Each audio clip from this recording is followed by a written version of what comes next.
Welcome back to another video. So we're just out in the workshop doing a few bits and bobs on the car. So I've been preparing the wheel speed Yokomo and the normal Yokomo. So I've done a few changes to those cars, so we'll be out with those again next time. And I'm also preparing getting going again my old associated wheel speed. So I might change this to a RF3 and do a full build on the sort of latest wheel speed creation, but we'll get this one going again and do a few changes. So we'll do a bit of a build vid on that. Going to do some bits and bobs to it, so flip the rear shocks and do some other mods that the guys are doing. So that's coming up in another video. But yeah, today's video we're going to talk about some vintage stuff. So this is Lazer ZX that I got off a friend, and basically fully rebuilt it. So I'll show you some pictures in a minute of the rebuild of the of this particular car and a bit of a story behind it. So we'll get it on the bench and then show you underneath the shell.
Right, so here she is with a rather lovely paint job from Andy's Paints. He's a guy at our local club, so he did a cracking job on that. He's painted quite a few of my cars over the years, but yeah, so the body shell, this is from Penguin RC, which you can get from Schumacher Racing. They distribute them and you can buy them on eBay as well.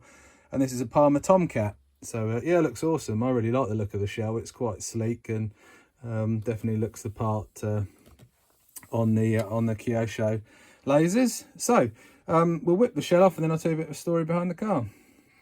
So there's the shell off and a bit of a look underneath the car. So yeah, it's basically this. I was going to buy some fuel for my speedway bike off a friend of mine, Mitch Godden, who's a European level solo and sidecar racer in the grass track scene. And he said to me, "Oh, you're into your RC cars, aren't you?" I said, "Yeah." He said, "Oh, I've got a couple of boxes of them up in the unit. Do you want to have a quick look at them?" So I said, "Yeah, sure, no problem." So basically dug out these two dusty boxes and a few pit boxes and things, and inside it was this particular car, the Lazer ZX. It certainly didn't look like this when I got it off him, and also a Mardave Mini, which I sort of restored and sold. If I find a picture, I'll chuck it in this vid.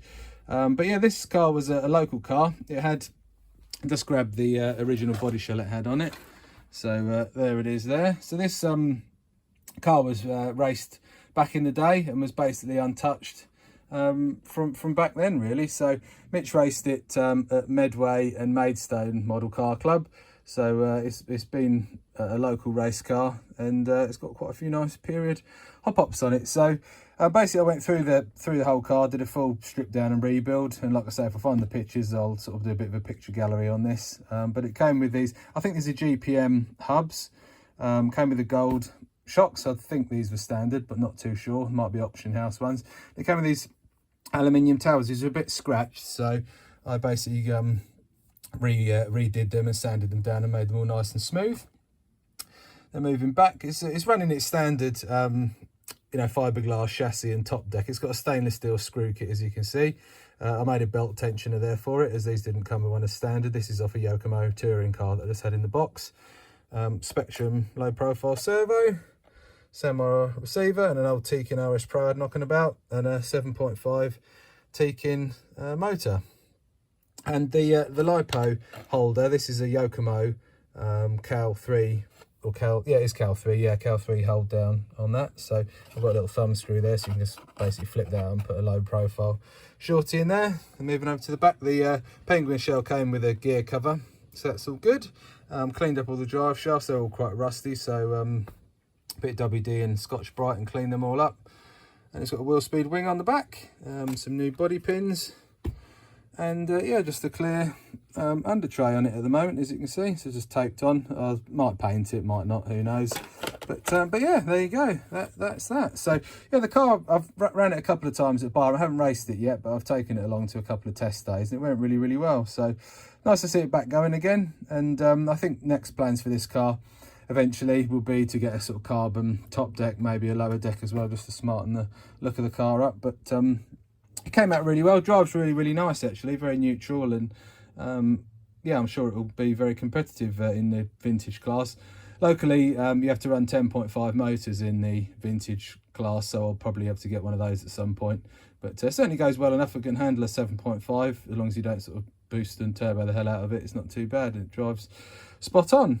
So there we go, just a quick video just to show you one of my vintage cars. We've got many more. I've got B4s just looking up on the wall, Manta Ray, Tamiya 511, some RC10s and other good stuff as well. So we'll do those in another video, but I thought I'd just show you this one and show you the sort of fresh rebuild of it. Anyway, thanks for watching, and I'll catch you all again soon.